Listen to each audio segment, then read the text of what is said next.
Hello, আসসালামু আলাইকুম। Welcome back to my channel আনহার রান্নাঘর। আজকে আমি আপনাদেরকে তৈরি করে দেখাবো ব্রেড ক্রাম্ব, তাও আবার ব্রেডের কাটা ছাটা অংশ দিয়ে।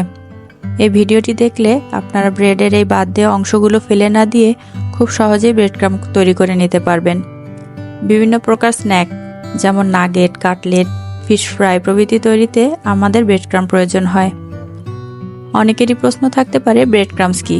আমরা অনেকেই হয়তো জানি, আর যারা নতুন রাঁধুনি আমার আজকের ভিডিওটি তাদের জন্য। চলুন তাহলে শুরু করা যাক।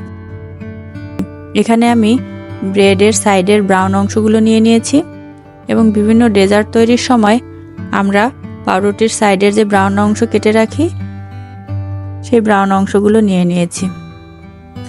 এখন এই অংশগুলো আমরা ছোট ছোট টুকরো করে ব্লেন্ডারে নিয়ে নেব। এখানে ব্লেন্ডারের জার চেপে ভরে নেওয়ার চেষ্টা করবেন, এতে করে আপনাদের ব্লেন্ড করতে সুবিধা হবে। আর ব্লেন্ড করার সময় খেয়াল রাখতে হবে এগুলো যেন একেবারে পাউডার না হয়ে যায়, একটু দানা দানা রাখতে হবে। দেখতেই পাচ্ছেন ঠিক এই রকম। এখন আমি ব্রেডের এই গুঁড়াগুলোকে দুভাগে ভাগ করে নেব। এক ভাগে কোনো কালার ইউজ করব না এবং অন্য ভাগে অরেঞ্জ ফুড কালার ইউজ করে আমরা অরেঞ্জ ব্রেড ক্রাম্ব তৈরি করে নেব। তো প্রথমেই আমরা এখানে একটা হেভি বটম পাত্র নিয়েছি। আপনারাও চেষ্টা করবেন হেভি বটম পাত্র নেওয়ার জন্য। নর্মাল প্যান ইউজ করলে ব্রেড ক্রাম্বগুলো সহজেই পুড়ে যাবে। এখন এই পাত্রে এক ভাগ ব্রেড ক্রাম্ব দিয়ে আমরা অনবরত নাড়তে থাকব।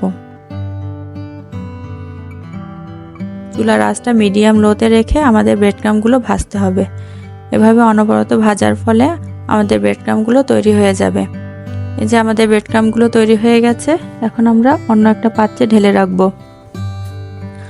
কোনোভাবেই ব্রেড ক্রাম্ব তৈরির পরে গরম পাত্রে ব্রেড ক্রাম্বগুলো রাখা যাবে না, তাহলে কিন্তু সহজেই পুড়ে যাবে।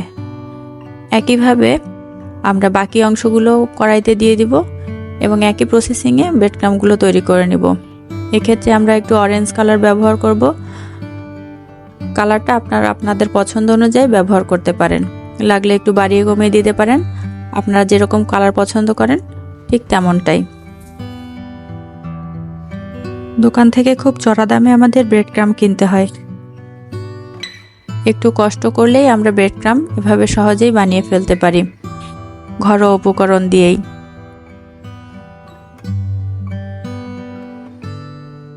আর দোকান থেকে যে দামে আমরা এক প্যাকেট ব্রেড ক্রাম্বস কিনবো সেই দামে আমরা ঘরে বসে 3 প্যাকেট বানিয়ে নিতে পারবো।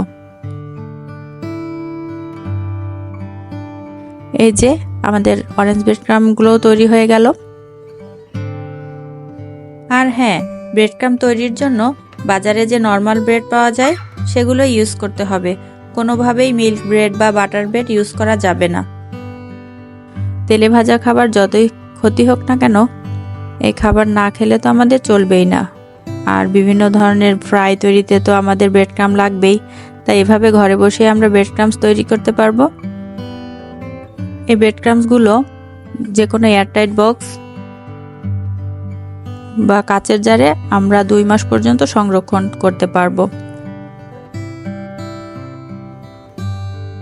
যারা এতদিন বাইরে থেকে ব্রেড ক্রাম্ব কিনতেন তারা তো এখন আফসোস করবেন। তো ভিডিওটি আপনাদের কেমন লেগেছে?